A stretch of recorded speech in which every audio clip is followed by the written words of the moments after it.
अस्सलामुअलैकुम। आकाशा यासीन आपसे मुखातिब है। नाजरीन, यूं लगता है जैसे ज़माने की सातें किसी अनदेखे बोझ तले दब गई हों और रोज़मर्रा ज़िंदगी की रफ्तार अचानक किसी अनजाने ढलवान पर अटक गई हो। आलमी कशीदगी की धुंधलकों में लिपटी मईशत और रियासती फैसलों के संजीदा आवाज़, ये सब मिलकर एक ऐसा मंजरनामा तराश रहे हैं जहाँ हर फैसला वक्त की धड़कन के साथ जुड़ा हुआ महसूस हो रहा है। पाकिस्तान में हुकूमती ऐवानों से कफायत जारी की एक नई दास्तान सुनाई दे रही है। दफातर के दरवाजे अब हफ्ते में 4 दिन खुलेंगे, बाकी दिनों में काम घरों की दहलीज से आगे बढ़ेगा। गोया मईशत की गाड़ी को कम ईंधन में ज्यादा सफर तय करने की मशक कराई जा रही हो। स्कूलों की घंटियां वक्ती तौर पर खामोश होंगी और तालीम डिजिटल दरीचों से झांकेगी, जबकि सरकारी गाड़ियों के पहिए भी एहतियात की जंजीरों में जकड़ दिए गए हैं। उधर मशरिक़ वस्ता की तपती रेत से उठने वाली जंग की आंधी ने तवानाई की मंडियों को बेचैन कर रखा है, तो पेट्रोल और एलपीजी की कीमतें आवाम की सांसों पर बोझ डाल रही हैं। फ़ज़ाई सफ़र महंगा हो चुका है, महंगाई का साया रोज़मर्रा ज़िंदगी पर गहरा होता दिखाई दे रहा है। ताहम इसी हंगामा खेज़ फ़ज़ा में कहीं उम्मीद की एक किरण भी झिलमिलाती दिखाई देती है, जब तेल बरदार जहाज़ बंदरगाहों पर ठहरे हुए नजर आते हैं और स्टॉक मार्केट के अशारे बुलंदियों की तरफ रुख करते दिखाई देते हैं। आलमी जंग के बादल कब झटेंगे और तवानाई का बहरान किस मोड़ पर जाकर थमेगा, ये एक बहुत बड़ा सवाल आज अपने एक्सपर्ट्स के सामने रखेंगे। नाज़रीन, पहले हिस्से में हमने खित्ते की बदलती सियासत के नक्शे को पढ़ने की कोशिश की, मगर अब मंजरनामा इससे कहीं ज्यादा धुंधला और खौफनाक हो चुका है। मशरिक़ वस्ता की सरजमीन इस वक्त बारूद की उस बिसात में तब्दील हो चुकी है जहाँ हर मोहरा आग के दायरे में खड़ा नजर आता है। तेहरान और कर्ज के आसमान पर गरजते धमाके गोया इस बात का एक ऐलान कर रहे हैं कि ये सिर्फ मिसाइलों की जंग नहीं बल्कि ताकत, असर रसूख और बका की जंग बन चुकी है। अमेरिका और इसराइल की बमबारी ने ईरान के शहरों को धुएं के बादलों में लपेट दिया है, तो दूसरी जानिब ईरान और इसके इत्तेहादी भी जवाब की आग को ठंडा होने नहीं दे रहे हैं। हिज़्बुल्लाह के मिसाइल हों या ईरान के ड्रोन, खत्ते का हर महाज अंगारों से भरा दिखाई देता है। उधर वाशिंगटन के खजाने से सिर्फ 2 दिन में अरबों डॉलर के हथियार निकल चुके हैं और दूसरी तरफ क्रेमलिन से जंग के शोले बुझाने की आवाज़ बुलंद हो रही है। इसी दौरान आबना हुर्मुज़ का दरवाज़ा भी आलमी मईशत के लिए एक सवालिया निशान बन चुका है, जहां तेल की हर बूंद अब सियासत के तंदूर में जलती महसूस होती है। क्या आलमी ताकतें वाकई इस जंग को रोकना चाहती हैं या ये तूफान अभी मज़ीद शिद्दत इख्तियार करने वाला है? यही वो सवालात हैं जिनका जायज़ा हम आज के प्रोग्राम के दूसरे हिस्से में लेंगे। नाज़रीन, हमारे साथ स्टूडियोज़ में हमारे एक्सपर्ट्स भी मौजूद हैं, सगीर चौधरी साहब और असगर चौधरी साहब। इसी के साथ हमें ज्वाइन करेंगे सरदार फैजान और सायरा बानो रहनुमा GDA। बहुत शुक्रिया आप सभी का हमें प्रोग्राम में वक्त देने के लिए। सगीर चौधरी साहब, आपसे प्रोग्राम का आगाज़ करना चाहूँगी। सर, हम देख रहे हैं कि वज़ीर आज़म जो है prime minister of Pakistan Shehbaz Sharif साहब बहुत ही ज़्यादा एक्टिव इस वक्त हमें दिखाई दे रहे हैं। जो एक इजलास हुआ था उसमें ये बातें हुई थी कि दफातर हफ्ते में 4 दिन खुले रहेंगे, बेशतर सरकारी और निजी इदारों को 50% अमला घर बैठकर काम करेगा और वज़ीर आज़म का कफ़ायत जारी इक़दाम का जो एक ऐलान था सर, वो हमारे सामने आया था। आप समझते हैं कि क्या ये आवाम पर जो मज़ीद बोझ डालने की बातें हो रही थी, वो बोझ कम करने की एक कोशिश जो है वो प्राइम मिनिस्टर कर रहे हैं? बिस्मिल्लाहिर्रहमानिर्रहीम, शुक्रिया आकाशा। देखें, ये जो कफ़ायत शारी के ड्रामे हैं, ये हम 1970 से या उससे पीछे जो गुजरे हैं उसमें हम भुगत रहे हैं। 1970 में भुट्टो साहब का दौर था तो एक आयल का बहरान आया था, तो फिर हमें कफ़ायत शारी का सामना करना पड़ा था। और उसके बाद 1998 में जब हमने एटमी धमाके किए तो उसके बाद मगरबी ममालिक जो हैं उन्होंने सैंक्शंस जो हैं हम पे लगाई। फिर हमने कहा जी कि कफ़ायत शारी करें मुल्क के लिए, मुल्क की तरक्की के लिए। फिर कफ़ायत शारी के बाद फिर हमने उससे भी सबक नहीं सीखा। फिर 2008 में एक आलमी जो बहरान है, मालियाती बहरान, उसका सामना हुआ, तो फिर हमें उसी तरीके से कहा गया कि आपने जी करना है। चूँकि फिर हम IMF के पास चले गए और जो अब तक हम उसमें शामिल हैं उनके वो तो पहले की बातें ना, अभी हालात ये हैं कि भाई पड़ोसी मुल्क में जंग है सर, और वज़ीर आज़म जो है वो बहुत ही ज़्यादा एक्टिव दिख रहे हैं। नहीं, वो शाम को शायद रोते भी होंगे, वो भी मैं बताता हूँ आपको। एक एक्टिव इतने हैं कि ये माजी में सब लोग कर चुके हैं ये सारी चीज़ें, मतलब इससे कोई फ़ायदा नहीं हम माजी से ये कफ़ायत शारी करते चले आ रहे हैं। और आज कल जो तकरीर की थी वज़ीर आज़म साहब ने, उस तकरीर में देखें कि उनकी बॉडी लैंग्वेज देख लें कि और उनके फेस इंप्रेशंस देख लें कि पता ये चल रहा था कि कुछ साफ झूठ बोल रहा है बंदा जैसे ना, और अपनी कौम से बैठ के टीवी पे झूठ बोला जा रहा है और बड़ा सफ़ेद झूठ बोल रहा है। परेशान वो हो जाते हैं, मसनूई परेशानी उनके चेहरे पे टपकती रहती है हर वक्त। वो हंसते हंसते भी परेशान हो जाते हैं बात को कहकर लगा रहे होते हैं लेकिन परेशानी के आलम में होते हैं। तो भाई ये कौम से मजाक करना आप बंद करें। ये क्या कफ़ायत शारी का आपने ड्रामा रचाया हुआ है? आपने कफ़ायत शारी के नाम पे अब तालीम का बेड़ा गर्क करना है। आपने स्कूल सारे बंद कर दिए हैं, स्कूल अब आगे एग्ज़ाम होने वाले हैं और बच्चों का जो है वो फ्यूचर वैसे ही आप तबाह करने पे तुले हुए हैं। हमारी यूथ वैसे जो है वो बेचारी बड़ी तंग है आपसे।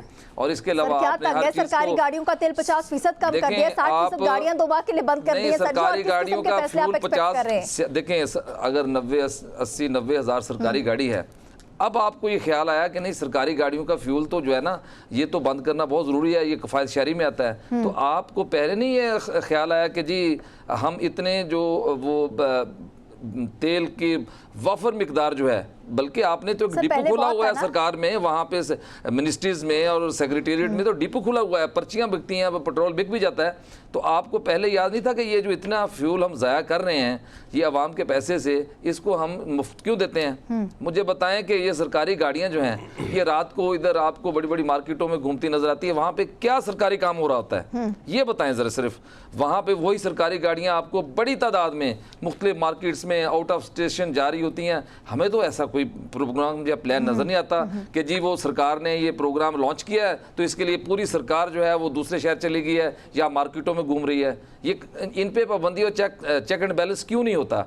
ये तो हमारी मनसूबाबंदी ही इंतहाई सिरे से गलत है। अब देखें कि रवां साल जो है हमारा 10,000 अरब का जो है वो तखमीना लगाया जो हुकूमती अखराजात हैं और हमारी आमदन कितनी है 7,000 अरब, यानी कि हम 3,000 अरब जो है अभी भी नीचे हैं।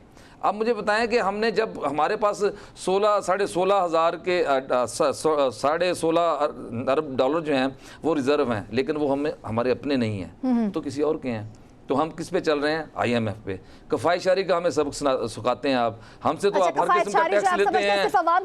टैक्स देखें, हमसे टैक्स लेते हैं, हमसे लेते हैं ना टैक्स, वो किधर जाता है? ये सवाल कोई इनसे पूछेगा? आप देखें कि पेट्रोलियम लेवी पे इफ्तिखार चौधरी ने, मुझे याद है कि सोमोटो लिया था और उन्होंने कहा था कि भाईजान ये लेवी प्रोग्राम क्या होता है? ये एक प्रोग्राम था PLD, पेट्रोलियम डेवलपमेंट लेवी, जिसका मकसद था कि हम जो आल रिफाइनरियाँ बनाएंगे और बड़ा इसमें जिद्दत लाएंगे ना। तो उसने कहा जी हमें ज़रा बताएं कि आपने कितने पैसे इकट्ठे किए? उन्होंने कहा जी हमने 400 अरब जो है वो इकट्ठे कर लिए हैं। तो उन्होंने कहा जी वो किधर हैं? तो किसी के पास कोई जवाब नहीं था। और ये 2008 से शुरू हुआ था और अभी तक ये पेट्रोलियम लेवी हमारी जान नहीं छोड़ रही।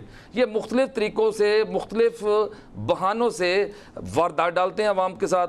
ये इन अदारों का काम प्रॉफिट नहीं कमाना, इन अदारों का। चौधरी साहब, आप जहाँ तक वारदात करने की बात कर रहे हैं सर, वो हमने पहले देखा कि एकदम से जब जंग की खबर आती है तो 8 रुपये कीमत जो है वो पेट्रोल की बढ़ा दी जाती है। उसके बाद हम देखते हैं कि रात के अंधेरे में कुछ ही दिन बाद अभी पेट्रोल का ज़ख़ीरा जो है, पेट्रोलियम मसनूआत जो है वो ज़ख़ीरा जो है पाकिस्तान में मौजूद होता है, फिर भी 55 रुपये जो है वो डीजल और पेट्रोल की कीमतें जो है बढ़ा दी जाती हैं और 130 रुपये जो है मट्टी का तेल। सो वो वारदात तो की है, लेकिन सायरा जी अब हम देख रहे हैं कि वज़ीर आज़म बहुत ही ज़्यादा एक्टिव हो चुके हैं और बहुत ही ज़्यादा परेशान भी हमें रात को दिखे। अवाम से बराह रास्त खिताब जो उनकी जानिब से किया गया वो भी हमारे सामने है। और क्या चाह रहे हैं हम लोग? सरकारी गाड़ियों का तेल 50% से मतलब कम करने की बातें भी उन्होंने की, 60% गाड़ियाँ 2 माह के लिए बंद करने का भी फैसला किया गया है। और क्या सिंसियरिटी दिखाएं जो हमारे प्राइम मिनिस्टर हैं, क्या कहेंगी? अस्सलाम वालेकुम। आपने फिर क्या एक्टिव तो जरसूमे भी होते हैं। ये सिंसियरिटी दिखाएं कि खुदा के वास्ते जो आवाम का मैंडेट चुराया था, 17 सीटों के ऊपर जो वजीर आजम बन के बैठे हुए हैं, जिनको ना आवाम मानती है, कोई भी नहीं मानता, वो बराए मेहरबानी ये वो कहते हैं ना कि सीट छोड़ दें। हम इनसे ये चाहते हैं।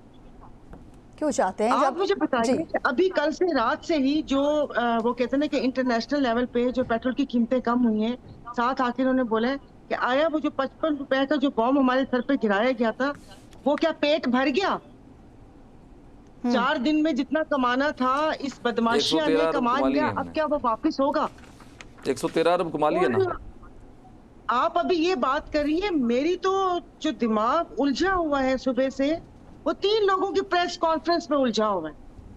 आप यहाँ पर देख रहे हैं जिनको इन लोगों ने, आई एम सॉरी, मैंने आपको 4 दिन पहले कहा था कि आपके बाद से जुबान पे कोई कंट्रोल नहीं है, ना कोई अच्छे अल्फाज निकलेंगे। इन्होंने जिसको पाप बनाया हुआ था, जिसको अमन का इन्होंने इनाम देना था, उसके मुल्क में भी इतनी जमहूरियत है कि दूसरे चैनल्स और उनके अपने लोग बैठ के उनकी पॉलिसीज की धज्जियां उड़ा सके, लेकिन हम नहीं बोल सकते कि इन्होंने क्या किया है। इन्होंने खुदा जाने मुल्क को क्या बना दिए। आप और मैं पीटते रह जाए, जब दिल करेगा तो करेगा, करे ना 55 रुपए कम। आप बताइए ना, ये जो हम लेवी की बात करते हैं जो हुकूमत की जेब में, इस 323 में से 126 के 27 हुकूमत की जेब में जा रहा है जी। कोई है इस पर बात करने वाला? ऊपर से ये टोपी ड्रामे कि जी उनके आधा वो बंद कर दिया, उनकी तनख्वाह 2 दिन की। फरूक सलीम साहब ने बड़े तफसील से बताया कि वो जो इनकी तनख्वाह जो 2 दिन की तनख्वाह है वो कितनी बनती है, और जो पेट्रोल की मद में ये लोग लेते हैं वो कितना बनता है।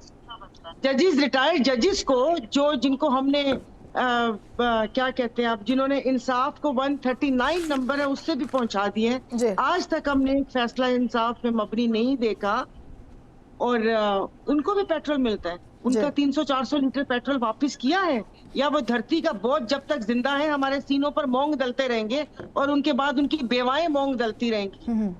इस मुल्क में कोई आईन कानून है? जो आप मुझसे पूछ रही कि अच्छा इससे ज्यादा वो क्या करें? कपड़े बेचने थे ना, कपड़े बेचे आए, बीच चौराहे में खड़े हो कपड़े बेचे, फिर इन्होंने कहा था जहर खाने के पैसे नहीं है। कौन उनको पैसे देती है? कितना महंगा जहर चाहिए? मैं कहती हूँ कि अभी दामन फैलाकर चौक पे खड़ी हो जाऊंगी इनके पैसे लेने के लिए। जहर खाने के पैसे नहीं थे ना, जहर मैं लाकर देती हूँ, जहर खा लें बस। आकाशा कुछ अच्छा कर रहे हैं ना, कुछ अच्छा करने की कोशिश करें। सायरा जी, हम देख रहे हैं कि सीएम पंजाब भी बहुत ज्यादा एक्टिव हो चुकी है। सीएम सिंध जो है कि वो आवाज हमेशा के लिए बंद करें। मैं इससे ज्यादा कुछ नहीं कह सकती, क्या बोलूं मैं। वही आपसे कह रही हूँ कि प्राइम मिनिस्टर जो है वो तो एक्टिव हुए थे, उसके साथ हम सीएम पंजाब को भी देख रहे हैं। सीएम सिंध हैं वो भी बहुत ही ज्यादा एक्टिव जो है इस वक्त हो चुके हैं। सरदार फैजान, क्या समझते हैं? मतलब ये चीज़ें तो हमने देख ली कि बहुत ही ज़्यादा इन चीज़ों पर बात हो रही है। सरकारी गाड़ियों का तेल 50% कम करने, 60% गाड़ियां 2 माह के लिए बंद करने का एक फैसला हुआ है। उसके साथ साथ हम देखें कि काबीना अरकान की तनख्वाह मुअत्तल है, अरकान पार्लियामेंट की 25% कटौती, और जो आला अफसरान है उनकी 2 दिन की तनख्वाह काटकर अवामी रिलीफ फंड में इस्तेमाल की जाएगी। मतलब कुछ तो किया जा रहा है ना। उसके साथ साथ हम देख रहे हैं कि सीएम पंजाब जो है उन्होंने वुज़रा के लिए सरकारी फ्यूल बंद और अफसरान के फ्यूल में 50% कमी का भी ऐलान किया है। और हुकूमत क्या करे सर? बहुत शुक्रिया मिस आकाशा। देखें, इस टाइम पे हुकूमत जो भी कर रही है, देखें सायरा जी ने जिस तरीके से अपने गुस्से का इजहार किया है, ये उनका गुस्सा नहीं है, ये अवाम का गुस्सा है जो कि उनके अंदर है, और उन्होंने अपने गुस्से का इजहार किया है। इस तरह अवाम भी बाहर जो है वो काफी ज्यादा बेचैन है। आपने इस्लामाबाद में देखा होगा आजकल बहुत सारे लड़के जो हैं वो बाइकिया चला रहे हैं। ये कुछ 1 साल 1.5 के अंदर ही ये मोटरसाइकिल वालों की तादाद जो है वो बहुत ज्यादा हो गई है, और ये तादाद इस वजह से ज्यादा हुई है क्योंकि हमारे मुल्क में बेरोजगारी की शरह जो है वो काफी ज्यादा है। और अगर आप कभी उनके साथ किधर राइड पे भी चली जाएं तो आप देखेंगे कि वो लड़के जो हैं बहुत ज्यादा एजुकेटेड लड़के हैं। ज्यादातर हर चौक पे वो लड़के खड़े हुए हैं, हर ऑफिस के बाहर वो लड़के खड़े हुए हैं, उनके ऊपर बहुत ज्यादा मतलब ये हमारी यूथ का हाल है। वफाक में वो तमाम मुल्क पे बोझ बढ़ा है, और हर चीज पे अभी हर चीज महंगी होगी। जैसे ही पेट्रोल महंगा होता है उसके बाद खाने पीने की हर चीज जो है वो आहिस्ता आहिस्ता, ट्रांसपोर्ट के जो किराए हैं उसमें इजाफा हो जाता है। अभी वफाक ने एक तजवीज़ दी थी खैबर पख्तूनख्वा को, उन्होंने भी जो है उसको तस्लीम किया था, लेकिन वो खैबर पख्तूनख्वा हुकूमत ने एक पॉलिसी बनाई है। खैबर पख्तूनख्वा हुकूमत के पास 13 से 16 लाख मोटरसाइकिल जो हैं वो रजिस्टर्ड हैं। वो उनको माहाना 2200 रुपए या 40 लीटर पेट्रोल जो है वो उनको दिया जाएगा। और ये जिस तरीके से ये बेनजीर का कार्ड या दीगर जो कार्ड वगैरह जो हैं, जिस तरीके से अभी रमजान पैकेज जो है वो दे रहे हैं, इसी तरीके से उनका या तो इजी पैसा के थ्रू वो पैसे जो है उनको दिए जाएंगे। इस तरीके की कोई स्कीम जो है, इस तरीके का कोई रिलीफ जो है वो बड़े लेवल पे आवाम को देना चाहिए था। आप लोगों पे थोड़ा सा बोझ आता है, आप लोग आवाम पे डबल बोझ जो है वो डाल देते हैं। तो अपने ऊपर भी हुकूमत को कोई बोझ या कोई बर्दाश्त करना चाहिए। हुकूमत को अपने ऊपर भी क्या करे हुकूमत, क्या करे? और क्या अगर आपको स्टार्ट में मैंने सर जब क्वेश्चन पूछा था आपको बताई थी तमाम तर चीजें, तो अब और हुकूमत जो है वो क्या कर सकती है? थोड़ा सा ये हम देखते हैं कि जब भी कोई बहरान आता है तो उसके बाद हम कफ़ायत शारी की बातें करते हैं। कफ़ायत शारी के हवाले से बहुत सारे इजलास जो होते हैं वो भी हमारे सामने आते हैं। सो ये क्वेश्चन मैं आपके सामने एक मरतबा फिर रखना चाहूँगी कि क्या मुस्तकिल कफ़ायत शारी को अपना कल्चर नहीं बना लेना चाहिए, ताकि अगर ये मसाइल आते भी हैं उससे पहले ही पाकिस्तान ने या हमारी हुकूमतों ने पूरी तैयारी जो है वो कर रखी हो? देखिए मिस्टर काशा, सबसे पहले तो हमारे पास तो कोई एक पॉलिसी नहीं होती। किसी भी आप डिपार्टमेंट में चली जाएं, वहां पे चंद दिनों बाद जो है कभी मिनिस्टर चेंज हो जाते हैं, कभी सेक्रेटरी चेंज हो जाते हैं, और जैसे ही वो डिपार्टमेंट के डीजी, सेक्रेटरी या मिनिस्टर या कोई भी चेंजेस होती हैं, हुकूमतें चेंज होती हैं, वो पॉलिसियां भी चेंज हो जाती हैं। जिस भी आप कोई भी डिपार्टमेंट आप उठा के देख लें, तो हुकूमत के पास कोई बाकायदा तौर पे कोई पॉलिसी ऐसी नहीं है कि वो अपनी कोई एक 10 साल पॉलिसी रखे, 20 साल पॉलिसी रखे, या 5 साल कोई एक पॉलिसी लेके जो है उस फ्रेमवर्क के सर मुताबिक 5 साल कोई कंप्लीट करता नहीं है ना। मसला ही पाकिस्तान का ये है कि जब से पाकिस्तान बना है तब तक किसी भी गवर्नमेंट ने आज तक 5 साल जो है वो अपने पूरे नहीं किए। असगर चौधरी साहब, आपके सामने मैं ये सवाल रखना चाहूँगी कि सर पुराना तेल ख़रीदा गया, फिर कीमत बढ़ाई गई, जिस भी तेल बेचने वाली कंपनियां जो हैं, कहा तो ये जा रहा है कि उनको फ़ायदा दिया गया है। हुकूमत पाकिस्तान ने फिर वो भी पीछे नहीं हटी, उसके ऊपर टैक्स लगाया और फिर 119 अरब रुपए जो हैं वो अपनी जेब में डाले गए हैं। मतलब सिंपल सी बात है जो कि सर कुछ लोग जो हैं वो समझ नहीं पा रहे। मैं चाह रही हूँ कि आप उनको समझा दें। जी बहुत शुक्रिया आकाशा साहिबा।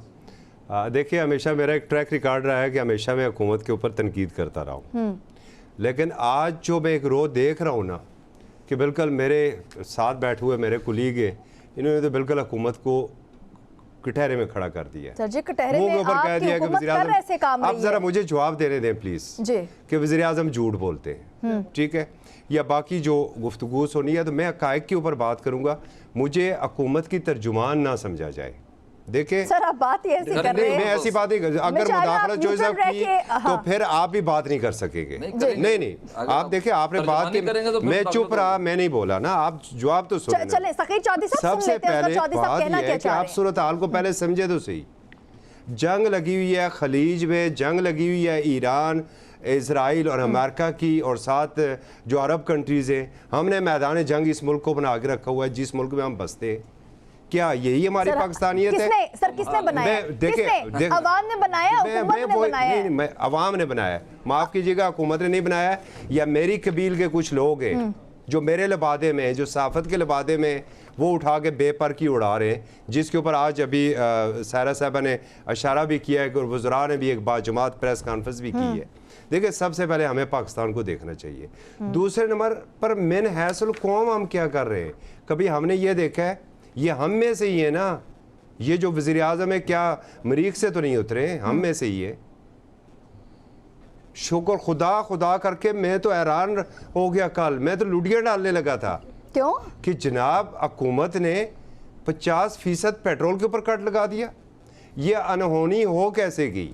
मुझे नहीं उम्मीद थी इस हुकूमत से, रत्ती बराबर मुझे उम्मीद नहीं थी, क्योंकि जब भी हमने देखा है, जब भी हमने बात की है, ख़ास करके शुक्र है आजकल वो खारजा अमूर हमारे उन साहब के पास, जब ये वज़ीर ख़जाना रहे और हमेशा नून लीग के दौर में वज़ीर ख़जाना रहे, और कभी आप देख लें कि अगर इस कौम को कोई रिलीफ मिला हो तो ये तो पता नहीं क्या हो गया। इस हुकूमत ने कुछ ना कुछ किया, ये कोई जादू हो गया। मैं वही तो हैरान हूँ। मैं एक तो इस बात के ऊपर जो 50% जो इन्होंने कट लगाया है, बहुत अच्छी इनकी काविश है, बहुत अच्छी। मैं उम्मीद करूँगा कि ये कट हकीकी मानों में कट हो। सर बड़े बड़े यूटर्न देखे, असगर चौधरी साहब बड़े बड़े यूटर्न देखे, लेकिन ये जो आपका यूटर्न है, मेरा यूटर्न नहीं है, मेरा यूटर्न। दूसरी बात सुने, अभी सुने तो सही। चले, आप बहुत ही ज्यादा हुकूमत की साइड ले रहे हैं। एक और क्वेश्चन मैं आपके सामने रख देती हूं सर, एक और सवाल आपसे पूछ रहे थे। हाफिज नईमुर रहमान एक मुतालिबा कर रहे मरियम नवाज साहिबा से कि अपनी लग्जरी तैयारा फरोख्त करके अवाम को जो है वो रिलीफ दिया जाए। क्या ये मुतालिबा जो है आप इसको जायज़ समझते हैं? और उसके साथ साथ ये भी पूछना चाहूंगी कि क्या मतलब जब अवाम की फलाह बहबूद के लिए इतने काम किए ही जा रहे हैं, अवाम के बारे में इतना सोचा ही जा रहा है, सो ऐसा करने में कौन सा हर्ज है? कहां पर सोचा जा रहा है? आपसे सवाल है ना, कहां पर सोचा जा रहा है? सर आपसे पूछ रही हूं, मैं भी आपसे वही पूछ रही हूं कि आप कह रहे हैं कि भाई अवाम की कुछ तो बात है ना। हाफिज साहब तो बहुत अच्छे हैं। हाफिज साहब ने IPPs का मामला उठाया। अब ज़रा हाफिज़ भी बता दें उन्हें उसमें कितना उन्हें कामयाबी मिली है, वो भी एक सामने की बात है। देखिए, मैंने अपने जवाब में सायरा साहबा से सवाल पूछ रहा था, आप मुझे वो दूसरी ट्रैक पर ले जा रही हैं। बिल्कुल त्यारा अगर वो बेच नहीं सकती हैं तो उसे ग्राउंड कर दे। वैसे इतनी अच्छी वो वज़ीर आला की कारकर्दगी जा रही थी, पता नहीं कौन से मशीर ने उनके कान में फूंक मारी कि चलो एक त्यारा ले लें, आपने बसंत करा ली है, गुड़ियाँ चढ़ा ली हैं लाहौर की फ़ज़ाओं में, तो एक त्यारा भी वहाँ पर चढ़ा लें और आप देख लें सारी तोपों का रुख उनकी जानब है। उन्हें भी इस कफ़ायत शारी की जानब आना चाहिए, उन्हें भी देखना चाहिए कि इस मुल्क का एक जो किसान, ख़ास करके मैं पंजाब के किसान की बात करूँगा कि किसान को क्या रिलीफ मिला है, उस आलू की जो काश्त कर रहा था उसको क्या रिलीफ मिला है, ज़रा थोड़ा सा ये भी देख लें। मुझे इन्होंने बताया जनाब कि पार्लियामेंटेरियन पर 25% कट लगा है। चले मैं बाकी बात नहीं कर रहा हूँ उनकी तनख्वाहों के ऊपर। सायरा साहबा पार्लियामेंटेरियन रही हैं, हमारी कुलीग है, मैं सिर्फ उनसे ये पूछना चाहता हूँ कि ये जो सैरली है, इनकी एक तकरीर मुझे याद है पार्लियामान के अंदर की थी और गालबन इनकी बजट तकरीर थी, तो उसके ऊपर इन्होंने तनख्वाह का जो जिक्र किया था वो इन्होंने कहा था कि गालबन वो तो सिर्फ खाने और पीने में जो है वो इनकी तनख्वाह खर्च हो जाती है। तो ये ज़रा बताइए कि जो दूसरी मराहत साथ मिलती है उनके ऊपर कट क्यों नहीं लगा, और सायरा साहब बता सकती है कि दूसरी मराहत कितनी थी और कितनी मराहत इन्होंने ली थी। ठीक है, तीसरा पॉइंट ये इन्होंने कहा जी, आप जरा सायरा साहब ये बताइएगा ये बाकी खाबे क्या क्या होते हैं और कितने होते हैं? नहीं जी, ये एक गलत फहमी है, कोई खाबा नहीं होता जी। मैं चेयरपर्सन थी ये स्टैंडिंग कमेटी, तो उसकी मद में एक फ्यूल कार्ड मिला हुआ था मुझे जी, जो कि हमारे इलाके में जब उसके 15-20 दिन के बाद जब पेट्रोल की कीमत बढ़ी थी तो नवाब शाह में रिक्शे वाले ने अपने रिक्शे को आग लगाई थी और उसके बाद वो अपने आप को भी लगा रहा। तो मेरा ज़मीर गवारा नहीं किया, और उससे पहले भी मैं वो कहते ना कि तजब्जुब का शिकार थी कि 360 लीटर का मैं क्या करूं। ठीक है, जाहिर है मैं जो चेयरपर्सन थी वो सिर्फ 1.5 साल आखिरी जो रजीम चेंज के बाद बनी थी जी। जब ये पीटीआई वाले चले गए थे तो वो लामहला खाली हुआ तो मैं बन गई। लेकिन मैं परेशान थी कि इस 360 लीटर का मैं क्या करूं कि जाहिर है 3.5 साल अपने पैसों से पेट्रोल तो वो भरवा दिया, लेकिन एक एमएनए को कोई ऐसी मराहत नहीं मिलती, जो घर मिलता है उसका किराया भी देना पड़ता है और बिजली का बिल। जो आप इजलासों में या कमेटी इजलासों में शिरकत के लिए आती है तो वो कुछ ट्रैवल अलाउंस कितने मिलते हैं आपको? मुझे आवाज कम आ रही है। सुई गैस का बिल, इवन जो आपने अगर ड्राइवर का साइड रूम लिया है तो उसका किराया भी देना पड़ेगा। ये तो फिर जब आप ओहदों पर जाते हैं तो अपनी पैदागिरी करते हैं और क्या कहते हैं अपने बलबूते पे कमाते हैं, वो दूसरी कहानी है। लेकिन मराहत की मद में सिर्फ एक एमएनए की बात बता रही हूँ, जब तक उसके पास कोई ओहदा ना हो, पार्लिमानी सेक्रेटरी या स्टैंडिंग या कोई भी, उनको ये सारी मराहत नहीं मिलती। सब मराहत जो है वो तनख्वाह में से कटती हैं। और जो आपने मेरी तकरीर का जिक्र किया वो मैं आपको बता रही थी कि ये इतने पैसों से ये काम होता है, तो जो गरीब बंदा जिसकी 20-25 हज़ार रुपए वो अपने बच्चों के साथ कैसे गुजारा करता होगा। उस वक्त भी कहा था कि जब ये आए थे साका साहब तो उन्होंने बैठ के बजट बनाकर दे दिया, तो मैंने तो उनसे मुद्दबाना गुजारिश की थी कि इसमें मुझे एक नॉर्मल घर का बजट बनाकर दिखा दे। अच्छा चले, इन्होंने कहा जी 4 दिन काम करेंगे। यहाँ पे ना हमने एक ब्रेक लेनी है, तो गरीब आवाम के बाकी भी तो जो शहंशाह हुक्मरान हैं वो चीजें हमारे सामने आ रही हैं। फिर भी जो हमारे व्यूवर्स हैं, जो हमारे लोग हैं, जो आम आदमी हैं, जो पाकिस्तानी हैं, उन्होंने घबराना नहीं है, क्योंकि वहां पर 55 रुपए फी लीटर का पेट्रोल बम गिराया गया, जबकि हम देख रहे हैं कि पंजाब हुकूमत नई गाड़ियां का एक और नया मंसूबा जो है वो बना रही है। मतलब कि बात वही है कि गरीब आवाम तो है, लेकिन हमारे जो हुक्मरान हैं वो बहुत ही ज्यादा शहंशाह हैं। यहाँ पर वक्त तो एक शॉर्ट ब्रेक का, हमारे साथ रहिए।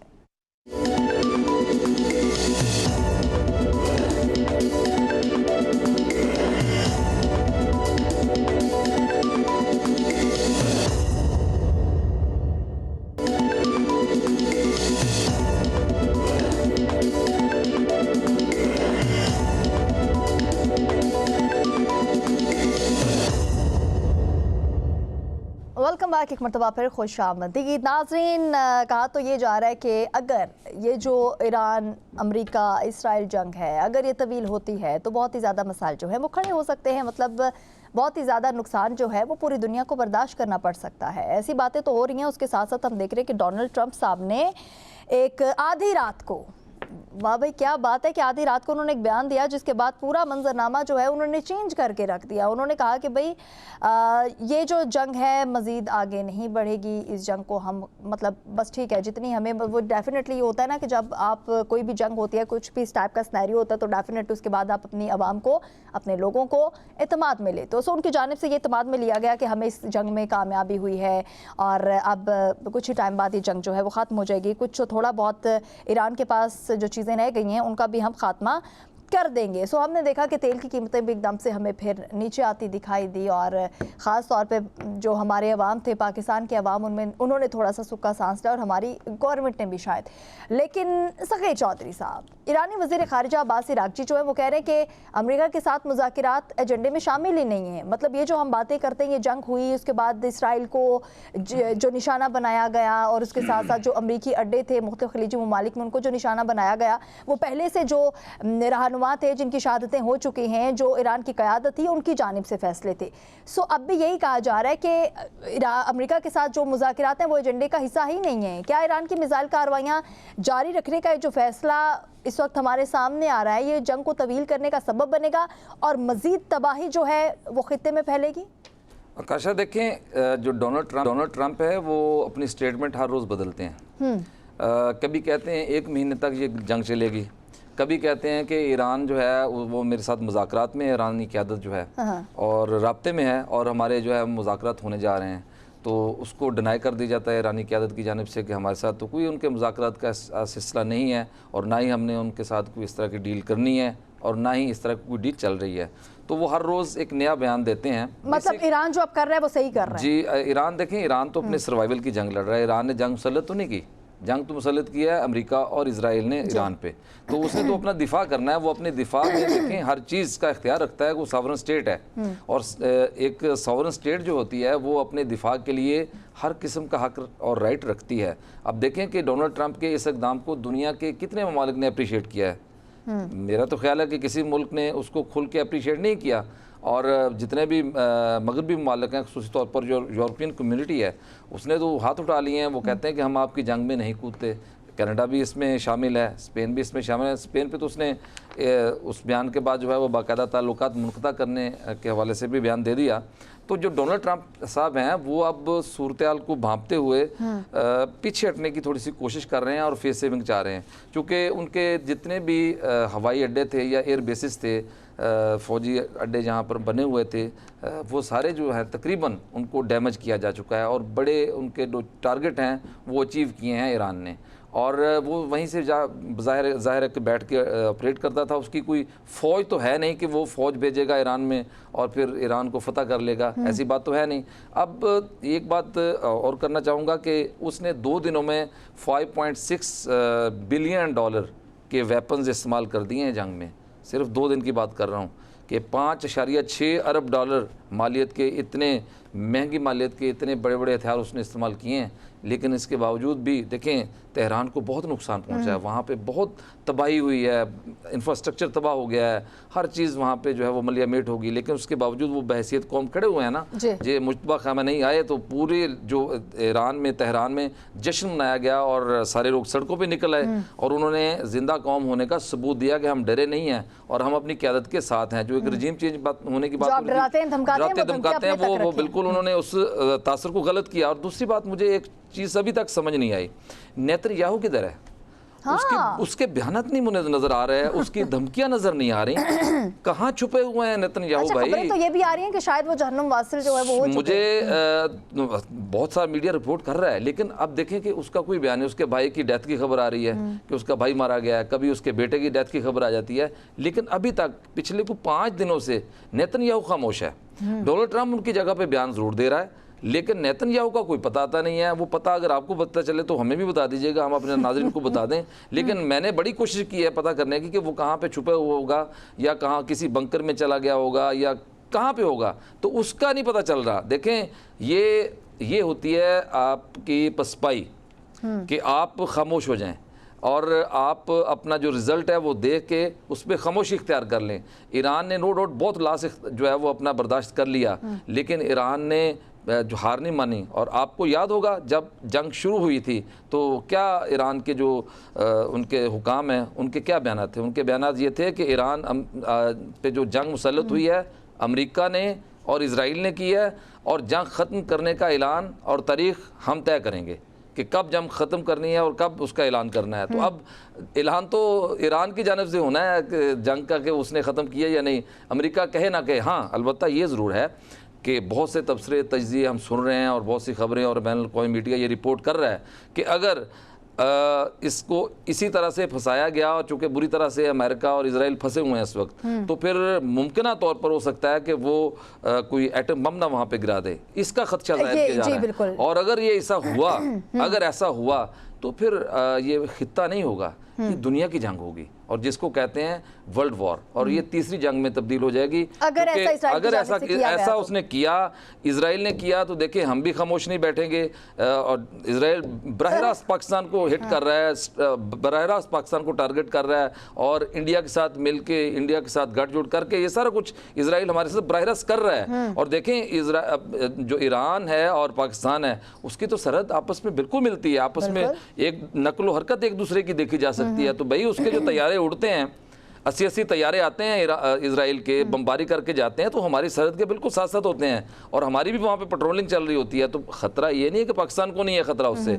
जब हमसाये के आग लगी हुई हो तो उसकी तो तपश आती है ना आपकी जानिब। तो ये जंग के असरात इधर भी आएंगे और सबसे पहले इफेक्ट जो होगा वो पाकिस्तान होगा, क्योंकि हम उसके नेबर हैं। तो इसलिए हम तो कभी नहीं चाहेंगे कि ईरान पे जो है वो इजराइल या अमेरिका इस तरह की कोई जारियत करे।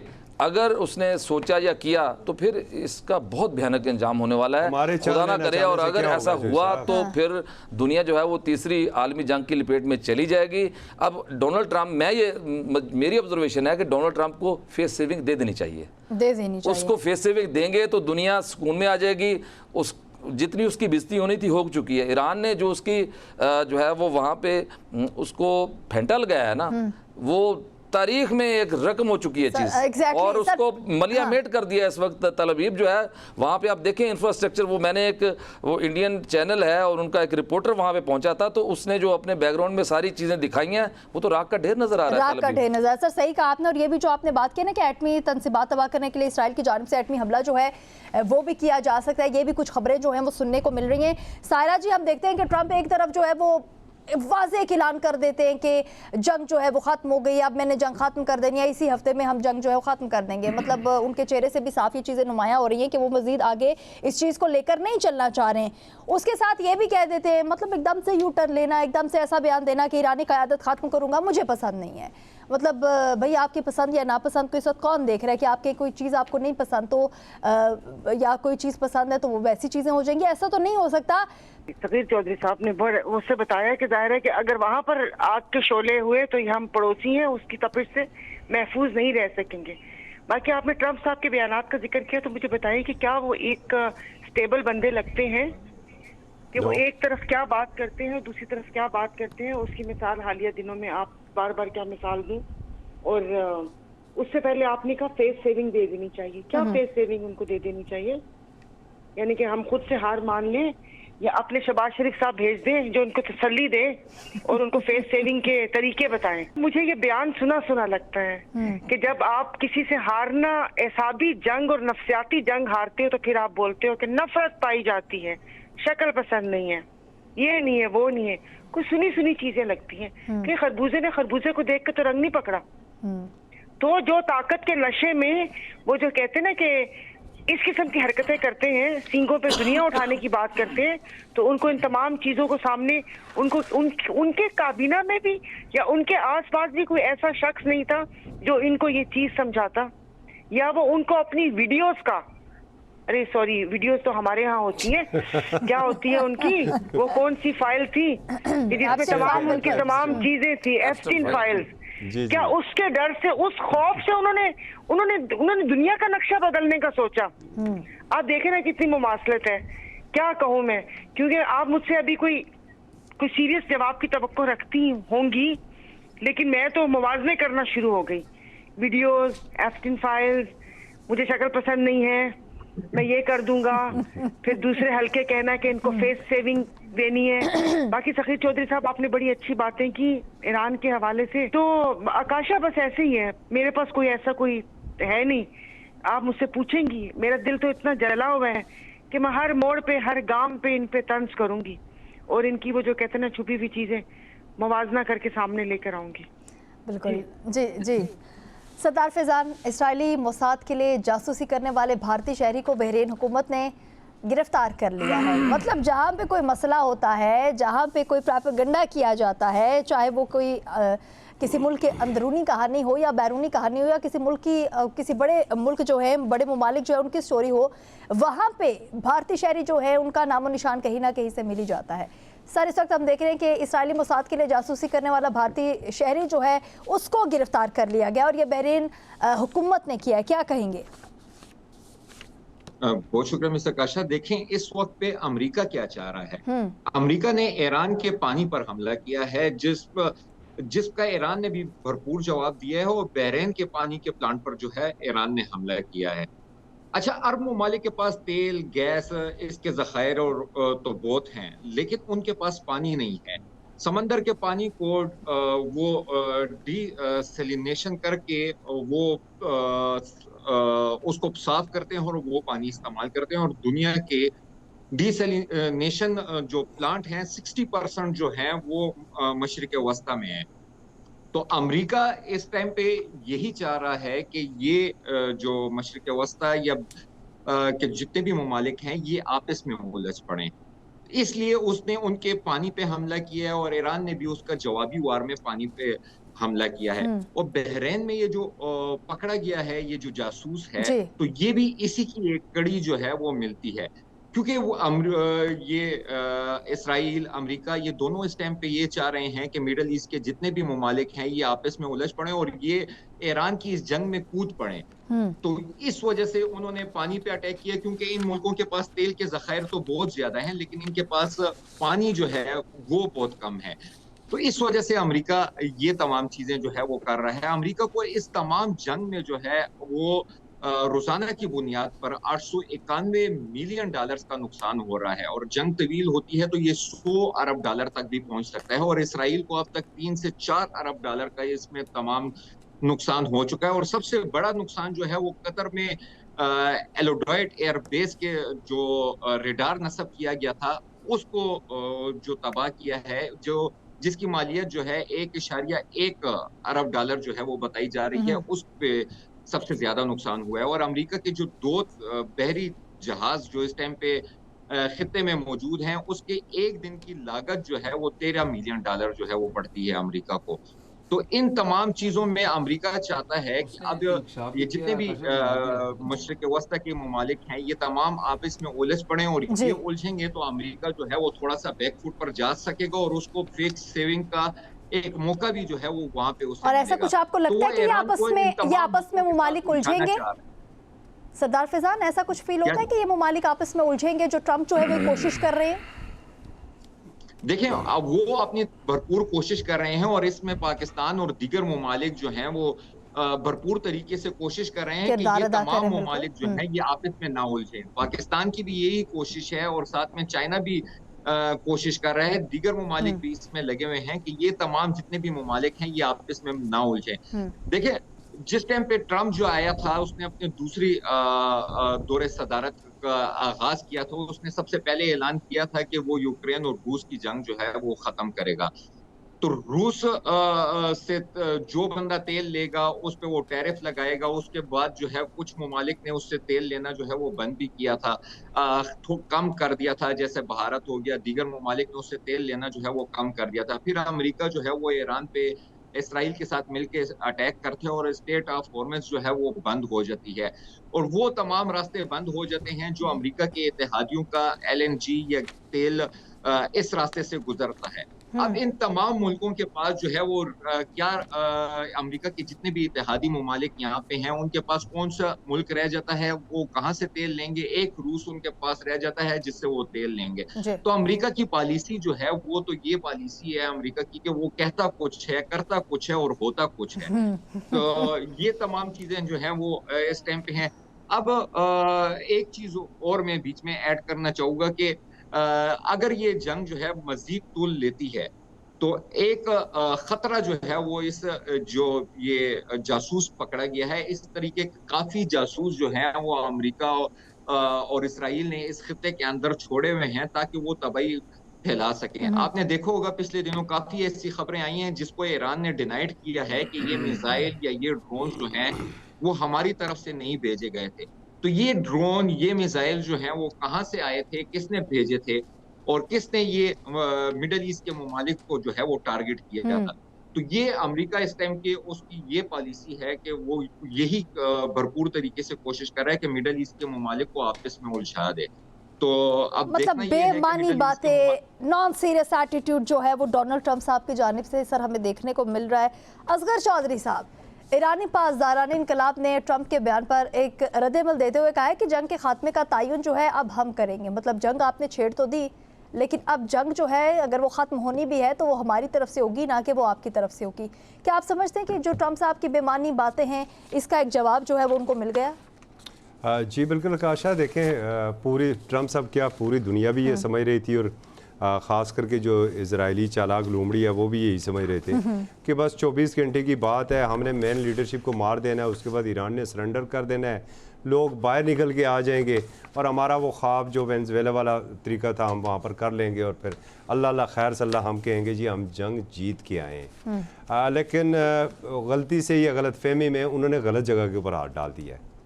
अब ये देखें ये वेनेजुएला नहीं था, ये वेनेजुएला नहीं था और ईरान ने जो पिछली 12 रोज़ा जंग थी उससे बहुत कुछ सीखा था। देखें ना, इस मरतबा जो पहला अटैक तो हो गया जो मेन लीडरशिप थी, खामनाई साहब थे और बाकी जो उनकी मिलिट्री लीडरशिप थी जो शहीद हुई, लेकिन बाकी सबको बचा लिया गया। अब अभी तक आप देख लें हमें कोई बड़ा नाम उस तरह अभी सामने नहीं आ रहा है। ये बहुत बड़ी कामयाबी है जो ईरानी इस वक्त गवर्नमेंट है और उनकी जो मिलिट्री एस्टेब्लिशमेंट है उसकी बड़ी कामयाबी है कि उन्होंने अपने लोगों को बचा के रखा। अब इतनी कारपेट बमबारी के बावजूद देखें मीडिया का फोकस क्या है और इंटरनेशनल मीडिया का फोकस क्या है कि कौन सा मिसाइल आया और उसे फ़ज़ा में तबाह कर दिया गया या वो नीचे गिरा और उसने इजराइल के अंदर तबाही क्या फैलाई, या जो इताती ममालिक हैं जो खलीजी ममालिक हैं वहाँ पर कहाँ पर क्या कार्रवाई हुई। कोई मीडिया ये नहीं बता रहा है कि ईरान के अंदर क्या तबाही हुई। जैसे चोई साहब ने बात की, वो तादाद 80 नहीं बल्कि 100 और 200 की तादाद में वो जहाज़ आते हैं, कारपेट बमबारी करते हैं और फिर ट्रंप साहब कहते हैं नहीं जी हमने अपने मकसद में कामयाब हो रहे हैं। और जवाबन जब पासदाराने इनकलाब ये बात करते हैं कि आप एक कतरा तो यहाँ से 1 लीटर तो ले जाके दिखाएं आबनाए हरम से और ले आएँ ज़रा अपने बहरी बेड़े यहाँ पर ले आएँ और उनकी निगरानी में आप यहाँ से ज़रा पास करवा के दिखा दें। तो ये एक किस्म का बड़ी वो जिसे हम अपनी पंजाबी में कहते होते हैं गीली जुत्ती, ये वो गीली जुत्ती है। उन्होंने मुकाबला किया, उन्होंने और ये कहाँ से हुआ, देखिए तवक्कात कहाँ से ख़राब हुई। एक जो पहला अटैक था वो एक ऐसे स्कूल के ऊपर किया गया था जहाँ पर तालिबात को निशाना बनाया गया, ईरान की बेटियों को निशाना बनाया गया। एक तो पूरी ईरानी कौम वहाँ से एक हो गई और दूसरा सुप्रीम लीडर को निशाना बनाया गया। ये 2 ऐसे वाक़यात थे कि ईरानी कौम को जिन्होंने आपस में जोड़ दिया था और उन्होंने मैन हैसल को मुकाबला कर रहे हैं बिल्कुल उसी तरीके से जिस तरह मई में हमारे ऊपर अटैक किया था इंडिया ने और हमारे लोग अपने घरों से 12 बोर की बंदूकें भी लेके निकल आए थे कि हम ड्राउन गिराएंगे। एक तो ये सबसे बड़ी बात। दूसरा जो प्रेसिडेंट ट्रंप है ना, इन्होंने कल जो एक तो उन्होंने जो पहले एक तकरीब से ख़ताब किया और तकरीब में उन्होंने ख़ताब किया जी हम तकरीबन अपने मकासद तक पहुंच चुके हैं और हम अब जंग ख़त्म होने के करीब है। लेकिन ये अंदाज़ा लगाएं कि उससे तकरीबन 15 मिनट बाद उनकी एक प्रेस कॉन्फ्रेंस थी वहाँ पर ही और जब एक सहाफ़ी ने उनसे ये सवाल किया कि इस हफ्ते में जंग बंद हो जाएगी तो उनका जवाब था नहीं। मतलब वो शख्स किसी वक्त कुछ भी कह सकते हैं। उनकी जो देखे एक बहुत बड़ी साजिश जो नाकाम हुई है ना, बिलखसूस उस चालाक लूमड़ी की कि मिडिल ईस्ट पूरे और ईरान को उन्होंने आमने सामने कर दिया था। उकसाया जा रहा था, सऊदी अरब को उकसाया जा रहा था, दुबई को उकसाया जा रहा था, बहरीन को कि वापस वो अटैक करे ईरान के ऊपर। लेकिन इन अरब ममालिक ने इंतहाई समझदारी का सबूत दिया और इस पर बिलाशुबा कोई शक नहीं है। कुछ दूसरे दोस्त ममालिक थे, वहाँ पर पाकिस्तान भी था, पाकिस्तान का भी बड़ा सफारती किरदार बड़ा अहम था इसके अंदर, और इन्होंने उलझने से गुरेज किया क्योंकि साजिश ये थी कि जब ये जंग शुरू हो जाएगी अरब ममालिक और ईरान के दरमियान, तो बीच में से अमेरिका बहादुर भी आस्ता सा निकल जाएगा, इसराइल भी निकल जाएगा और ये मुस्लिम ममालिक आपस में लड़ेंगे और ये तल अबीब और वाशिंगटन में बैठ के तो अपने सौदे जो हैं। असगर चौधरी साहब, क्या खूब बोलते हैं आप, हमें भी सुनने का दिल करता है, हमारे व्यूवर्स को भी, लेकिन प्रोग्राम जो है वो ख़त्म हो चुका है। बहुत शुक्रिया असगर चौधरी साहब, सगीर चौधरी साहब, सरदार फैज़ान और सायरा बानो हमारे साथ मौजूद थी। इसी के साथ अपनी मेज़बान आकाशा यासीन को दीजिए इजाज़त। खुदा हाफ़िज़।